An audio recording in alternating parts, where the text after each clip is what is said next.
Hey everybody, hey, welcome back to the 53206 cast. I'm Alex. And I'm Meg. And Meg. Yeah. It's a podcast. It is. Meg is a podcast that we're recording at night. It is. The last time we did one at night, I feel like I was like half asleep when we did it. Yeah. I still thought it was good. Oh, okay, good. Yeah. Meg, Yeah. for anybody that's new to the podcast, we do have, I've said it a couple of times, but we've had an uptick in listeners to the podcast. Yeah. So I want to say welcome to anybody that's new to the podcast, and just remind everybody that, yes, this is a podcast and is specifically a podcast designed to help the listener understand what it might be like to live in an area of concentrated poverty. Meg and I live in the 53206 zip code of Wisconsin. It's in Wisconsin. It's in the inner city of Milwaukee. And Meg, that experience is one of the things I wanted to talk about today on the podcast. It's great. Meg, should we get intro? I've always wondered, should we have intro? I know. I always music? wonder that too. Should we? Nah. I don't know. No. It seems like whatever. one more thing to figure out. I don't know. Yeah. Meg, so it's been we've had a lot of winter outside. We have. There's a lot of snow. More snow today. I didn't shovel. I didn't have time. It just got away from me, and I'm kicking myself now because it's all now like an inch of ice. Yeah, it's getting winter out there. Yeah. I think that we're pacing ahead of average. Yes, I did read that. Okay, good. That's good. I'm glad I'm not the only one noticing that. That's actually a true thing. So Meg, I got this running streak. Yes, you do. I'm coming up. It's getting close to 9 years. I got 3 weeks, and then it's 9 years. Really? Yeah, Huh. I know. Isn't that weird? Who knew? Yeah. Yeah, I didn't. Yeah. But so I run every day. Mm-hmm. And when winter comes, I don't mind the cold. I've run in some very cold weather because it's been, at some point in the last 9 years, it has been very cold. Yeah. Usually around this time of year. Yeah, maybe winter. a month later. Yeah. Yeah, mid-January, early February. But I don't mind the cold. I don't mind running in the cold. It's fine. I got layers. The dog doesn't seem to mind running in the cold. She loves it. But I don't like running when it's icy. Yeah. Because I got to go, if I'm going to go for a run, I really got to go. I got to leave at like 5:45. It's like the latest I can leave to go run my miles, turn around, come back home. And then get the kids to school and, do my normal normal life. No one needs to know about your schedule. This is a podcast about my morning schedule. I don't want to run when it's icy. I don't want to fall down. I've fallen down. I've tripped on the sidewalks. I don't like it. I don't want to fall down. Feel dumb. Well, it hurts. Sure. And you and I are both getting up Aging. there in age. Yes. We're the oldest we've ever been right now. So I don't want to fall down and get hurt because I do like the running streak. You also have a job where, if you break your leg, you can't climb a ladder. Yeah, that would. It would be. Harder. I would just be sitting in the chair watching everybody else do their work. No, you wouldn't. You would be continuing to do it, and it would be ridiculous. Yeah, I probably would be. Yeah. I'd sit down, take an afternoon off. Maybe I would watch John Wick. You've been really wanting to watch John Wick. And but whatever. So I've been going to the gym. Yeah. So I've been going to the gym, and when you go to the gym at the same time, because I go at the same time. You make every friends. Day. Well. Yeah, you make friends. Yeah. You make enemies. You make okay. not really enemies. Well, actually, this is about an enemy that maybe has not really turned into a friend. Frenemy. But yeah, well, sure. So I use the same locker at the gym, 113. Oh, I use 6'7". Do you really? I do. I did it once and then I thought it was funny, and I keep doing it. Yeah, I used to use 13, but Taylor Swift? Yes, just like Taylor Swift.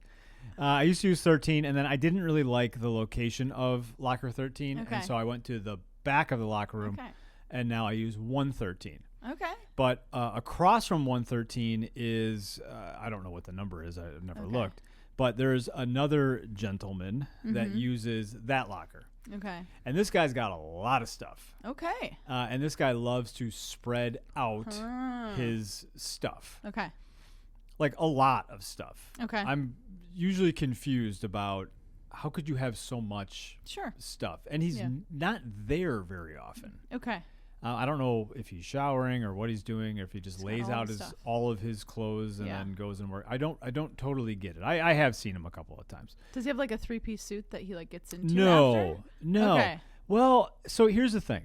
So, Meg, I used to spend a lot of time with homeless people. Mm-hmm. And I don't know. I don't know. I'm not positive. Okay. But I have known and have interacted with many homeless people in my life. And, I know are a lot. Are they now going by, isn't it unhoused? I don't know. Okay. I'm never gonna know. I'm always gonna say the wrong thing. You're never gonna learn. I'm never gonna learn. I'll try to teach you. So I don't know. Okay, maybe. But I'm kind of wondering, like, well, maybe this guy doesn't have a stable place to stay. Sure. Is always here at the gym all the time. Either that, or he has. I thought he wasn't there that much. No, he's there every day. Oh, but he doesn't stay that long. But he's not physically by his locker. Got every it. day. Okay. And I put my boots on, and I got big socks that I wear, and I like to sit down when I put my socks on. Okay, I'm wondering why you have such big socks. I don't want my toes to get cold. Okay, that makes sense. And they're very comfortable. Yeah, very comfortable. Yeah. I wear them all year long. I do have to say I wear those socks when I go sledding. Yeah, I think I have 12 pairs of the same sock. I bought new ones, and I'm rotating them in. That's great. They're great socks. Yeah. I highly recommend them. But this isn't a podcast about socks. This is a podcast about. It's not even a podcast about the gym, but whatever. Yeah, so I'm at the gym. This? Yeah, I'm at the gym, and all of this guy's stuff is kind of laid out. Okay. And you're getting a little bit annoyed. I feel like you're trying not to be, but you are. It's just that I would like to sit down and put my socks on, and I can't sit down on the bench because all the stuff is on the bench. And I feel like you like to keep to your schedule. Well, yes, because I have to get. I gotta go back to your schedule. Yeah, I don't need to get into the details, but I do make my lunch and eat breakfast, and make sure the kids are ready to get out the door at a very specific time. So we got a routine. Yeah. It's great. Yeah, I don't like to deviate from the routine, but I did have to deviate from the routine a little bit a couple of days ago because not only was that bench covered in someone's stuff, but the next bench was also covered in someone's stuff. Why couldn't you just say, "Hey, can I get in to get my boots"? I probably could. Well, he wasn't there. Oh. It was just stuff there. I'm not going to sit down on someone's stuff. Oh, sure. Yeah. So that's weird. And, I have probably, I don't know if I have an appropriate amount of empathy for someone that's in a homeless situation, or if I have too much empathy. I don't ever want to be in that situation. Yeah. Ever in my entire life. Yeah. I don't have any desire for that to happen. I don't want any of the things that would precede someone to be in that situation to happen to me. I want to stay as far away from that situation as possible. Mm-hmm. I don't want to be, possibly going to the gym to get ready to go to my day, for my day, right? Mm-hmm. I don't want that. Yeah. I want to go to the gym to keep this stupid running streak alive when it's icy out. That's why I want to go to the gym. Yeah. So, I'm not going to be a jerk to the guy. Sure. I'm not going to push his stuff off the bench and sit down and tie my boots. Yeah. That would be Right. ridiculous. Yeah. Where maybe if it was somebody with a 3-piece suit, I might push their suit onto the floor. Okay. I might be okay with that. Okay. But so my bench was taken, the bench next to me was taken, and so I'm like practically on the other side of there's not that many benches. Yeah. So I'm practically on the other side of the locker room. And the man who took the second bench shows back up. Okay. The man with all the stuff. No, a different man, but he also had a lot of stuff. Okay. Wow. I feel like people are bringing like suitcases full of, I don't know, you bring like your entire wardrobe to the gym. And but anyways, this man started talking to me a little bit about all the stuff. No. All the stuff he has. No, he just well, first off, he just started talking. I don't think I was wearing any clothes at the time. Yeah. But I think that's kind of normal for gym locker rooms. I think that people do that. Yeah. I just like to get dressed and leave. Yeah. But it's fine. So, I'm going from having no clothes on to some clothes on. Yeah. And the first thing he tells me is, I lost 250 pounds. Wow. Which I'm like, wow, that's a lot. Pretty impressive. That's a lot of pounds. Yeah. That's a lot of pounds to lose. Mm-hmm. And then he's telling me all about how he goes into the sauna and the hot tub and the heat. And then he's telling me about these. Well, then he showed me his stretch marks. Okay. And then he took off his shirt. Okay. And I mean, it was interesting. I Where you going? Where you going here?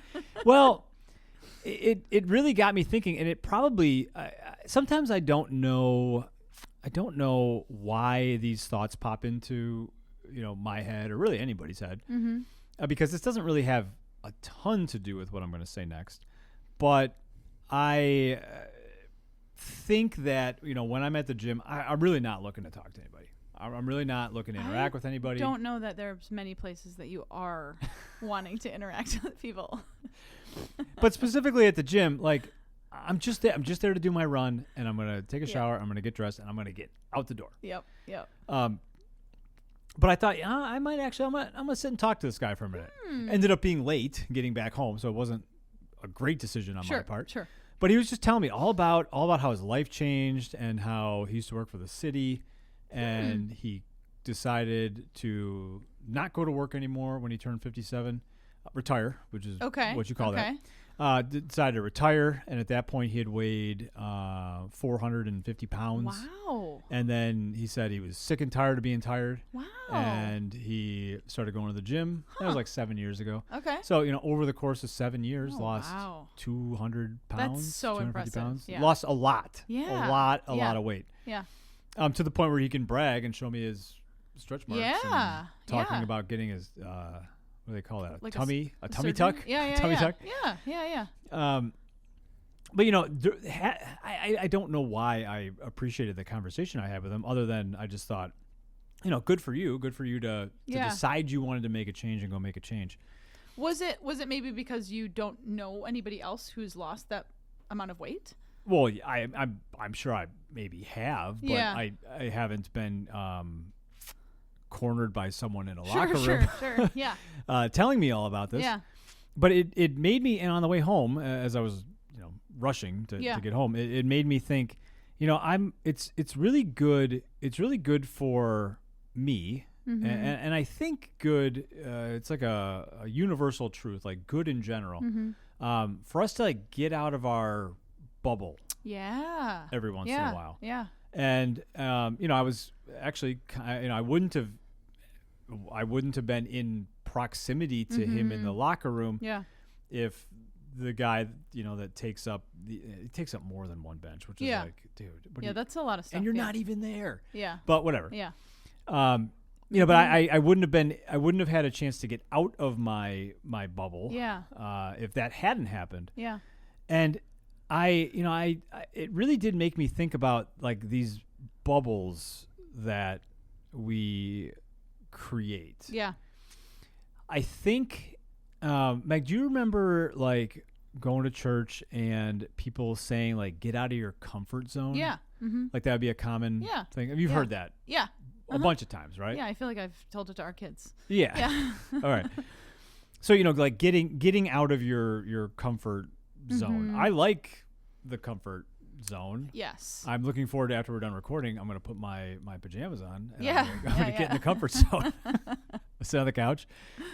But I think it's I think I realized, a couple of days after talking to that guy, the comfort zone's not a bad thing. We have bubbles that we create. And I just read something or listened to a podcast on how most of the time you marry somebody who feels comfortable. Okay. And they feel comfortable because they're similar to you. They have this similar values. Okay. So I feel like that's a pretty normal thing to be drawn to people who just you're comfortable with, who are similar to you. Sure. We both, when we were dating, liked driving around and going to McDonald's. We did. Yeah. Listening to mixed CDs. Mixed CDs. Oh, yeah. Yeah.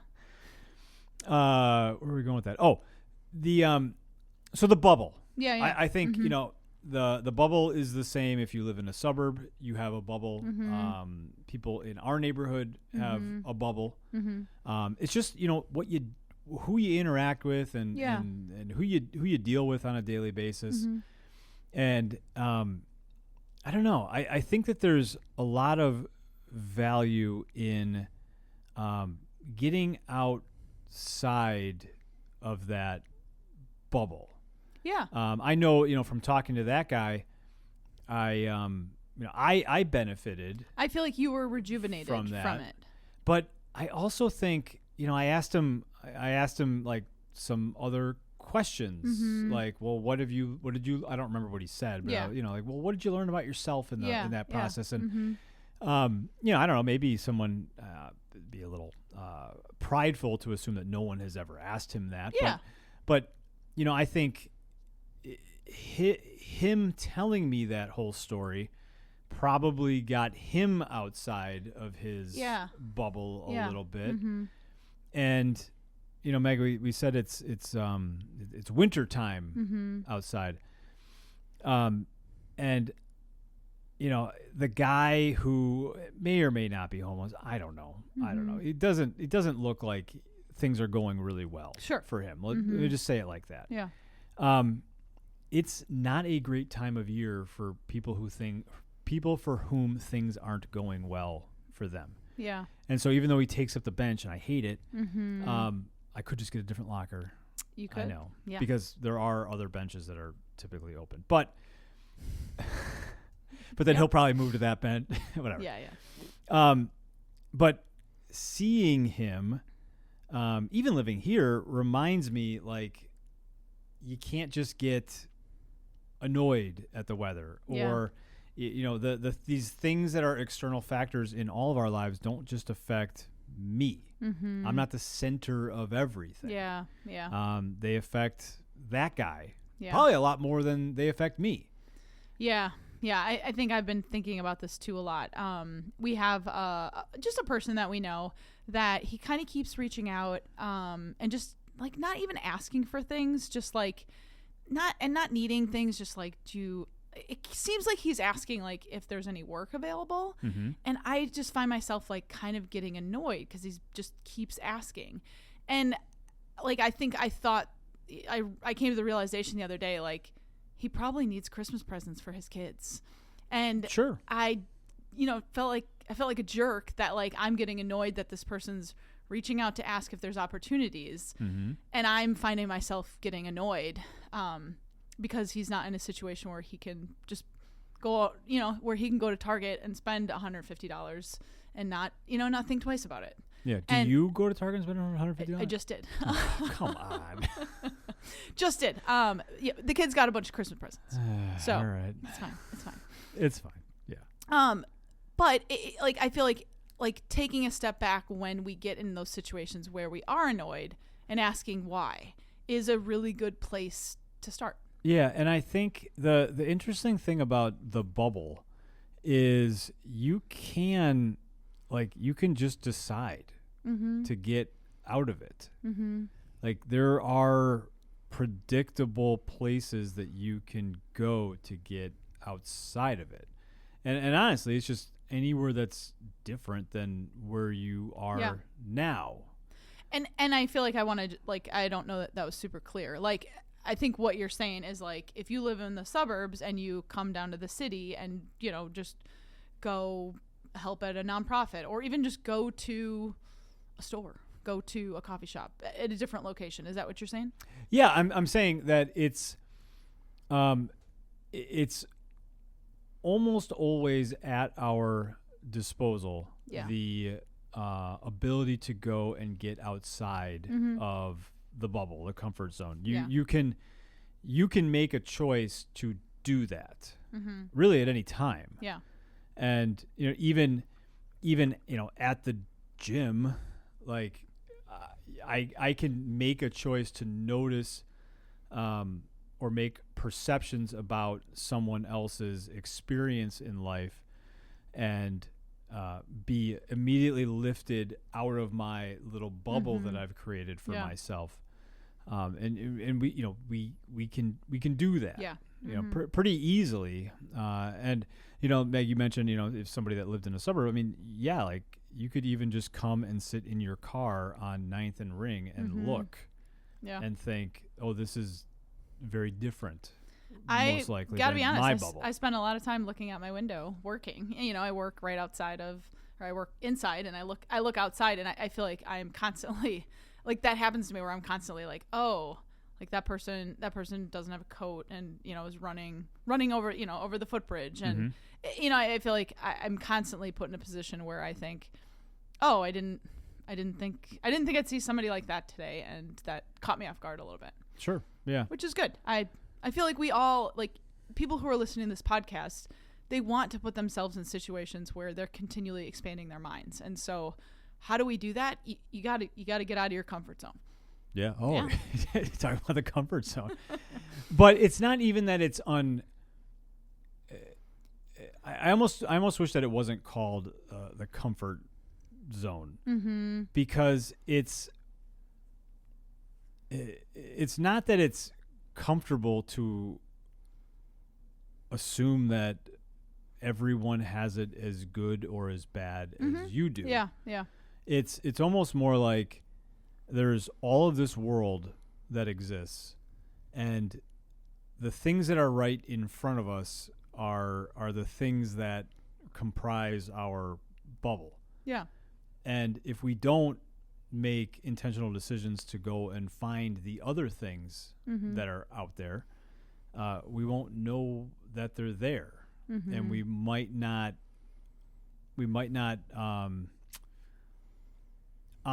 be honoring even to ourselves some of the natural desires that we would have to make the world maybe have less of some of the things that we don't like that we see, or encourage some of the things that we do like. Yeah, let me give a great example, and I feel like this is a little bit of a plug. So last year around this time, and this is the plug that we're asking. So this works out as a great example of somebody who went outside of their comfort zone a little bit. Okay. And so last year around this time, we were asking in a week and a half. I think it's the 20th of December. Okay. We got this as having a kids come and shop for your sibling, parent, loved one. And so we kind of put out like, hey, if somebody could just give some towels or just give something. And so we had a woman that reached out, and she said, I'd love to give towels. And she gave 20 towels. Yeah. Yes. Do you remember who this woman was? Yeah. Yeah. And so that was like her foot in the door, just like, hey, I want to give. So, so families, you know, so a kid can come and they can pick out 3 new towels to bring home and put under the Christmas tree for their mom. Awesome. So if you wanted to do anything like that, please reach out. We'd love for people to do that. We do have some other people that are donating. But I feel like it seems like there might be more people that are coming than last year. So anyway, so this woman came, she got her foot in the door. She said, you know, I love picking up trash. Can I come on Saturdays, and can I come and pick up trash? And she came every Saturday she could in the summer. She got to know a bunch of kids. She, you know, did all this cool stuff, like helping kids get into picking up garbage. She filled out a grant because she's real into native plants. And I feel like these are just the things I can think of off the top of my head. And her husband is a tech guy, and he was able to wipe their computer hard drive and give it to a single mom who needed to get her GED and needed a computer. Yeah. Like all of those things, but was just by her saying, I'm going to give some towels. And, you know, so like, I feel like it starts real small, and then you're able to kind of work your way into, hey, I'm passionate about trash picking up. Awesome. We're already doing that. Right. Yeah. Just coming. Great. Yeah. That was good. Yeah. All in a year, she did all these really cool things, got to know a bunch of cool kids, got to have all these stories, and got to be able to share her story and hear people's story and just expand her worldview, which I just think she's awesome. Yeah. This has nothing to do with the podcast, but I remember she came, I'm like 90% sure it was her, was working with a group and came up to me kind of at the end, and she said, you know, like, a couple of the kids were screwing around or something. It's like 10-year-olds. Sure. 10-year-olds are the worst. They really are. Because they're like big enough that you think that they should be able to do something, but they just can't. Yeah. Like they're in 5th grade. Yeah. Like anyway. I don't know what I was doing in 5th grade. Yeah. It wasn't anything productive. Yeah. And she was asking like, what's the work expectation for, like the 10-year-olds? And and I was like, because she was like, they're kind of screwing around, or she was super nice about it. Yeah. I was like, well, it's age appropriate work for a 10-year-old. Yeah. But we'd like them to act maybe like they're 11 or 12. And it'd be great if you could help them get to that. Yeah. And I don't know what happened after that, but she she was like, yeah, okay, that like makes sense. And it whatever. So I think as soon as you there's a lot of people that want to help and want to do good things in the world. And sometimes all you got to do is you just start doing something, and then you kind of find your niche. It doesn't have to be with We Got This. It can be with anything. Yeah. But you just kind of start and you get out and you try something new, something maybe a little different, and it ends up you like it, other people like it. Yeah. It's a benefit to the world, and people are better off for it. Yeah. Yeah. I think it's just a beautiful thing when we can find what our passion is and be able to help people with that passion. I think it just makes such a beautiful world, and I think the more we can strive to do that, just the more fulfilling our lives will be, and also the better the world will be. Yeah. All right, Meg, what are you making? Naan? Well, Flan? I'm making naan. It's a flatbread.